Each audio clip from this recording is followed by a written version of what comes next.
Neat పరీక్ష paper లీకేజీకు బాధ్యత వహిస్తూ కేంద్ర విద్యాశాఖ మంత్రి రాజీనామా చేయాలని ఏఐఎస్ఎఫ్ రాష్ట్ర అధ్యక్షుడు జాన్సన్ బాబు డిమాండ్ చేశారు.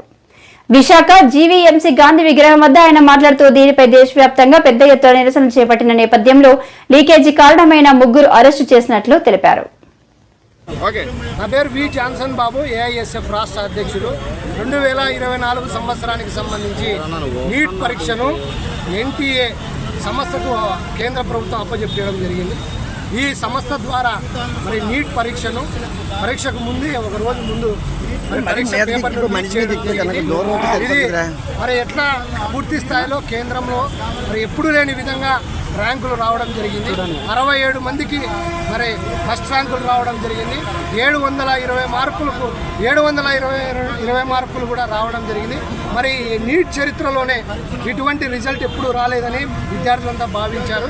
మరి దీనికి అనుగుణంగానే పెద్ద ఎత్తున నిరసన కార్యక్రమాలు చేపడితే మరి నిన్నటి రోజున ఏదైతే మరి నీట్ పరీక్ష లీక్ అయిన అనుమానాలతో 3 కస్టడీకి తీసుకోవడం జరిగింది. వాళ్ళు కూడా నిన్న ఒప్పుకోవడం జరిగింది.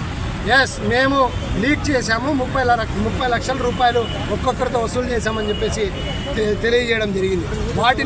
వారిని కఠినంగా శిక్షించాలి. ఇటువంటి ప్రతిష్టాత్మకంగా జరిగే నీట్ పరీక్షలు కానీ నెట్ కావచ్చు, యూజీసీకి సంబంధించిన ఏ సంస్థలైనా ఎటువంటి పరీక్షలైనా సరే కట్టుదిట్టమైనటువంటి చర్యలు తీసుకొని లీకులు కాకోకుండా జాగ్రత్తగా నిర్వహించాల్సినటువంటి బాధ్యత కేంద్ర ప్రభుత్వానికి ఉంది. ఇటువంటి లీకులు జరగడానికి ప్రధానమైనటువంటి నిర్లక్ష్యం మరి కేంద్ర విద్యాశాఖకు ఉందని చెప్పేసి మేము భావిస్తున్నాం. నైతిక బాధ్యతతో కేంద్ర విద్యాశాఖ మంత్రి వెంటనే రాజీనామా చేయాలని చెప్పేసి డిమాండ్ చేస్తున్నాం. ఎన్టీఏ సంస్థ ఏదైతే ఉందో ఆ సంస్థను వెంటనే సీజ్ చేయాలని కూడా ప్రధానంగా డిమాండ్ చేస్తూ ఉన్నాం.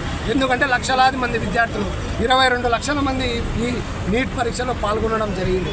ఎంతోమంది విద్యార్థులు ఆశలు మరి మేము డాక్టర్లు కావాలి అని చెప్పేసి మరి ఇంటర్మీడియట్ పూర్తి స్థాయిలో 2 ఏళ్ల పాటు బాగా చదువుకొని మరి పేద విద్యార్థులు ఉన్నారు. దాంట్లో ఎస్సీ, ఎస్టీ, బీసీ, మైనార్టీ విద్యార్థులు దేశవ్యాప్తంగా కూడా ఉన్నారు. వీళ్ళు డాక్టర్ చేయాలని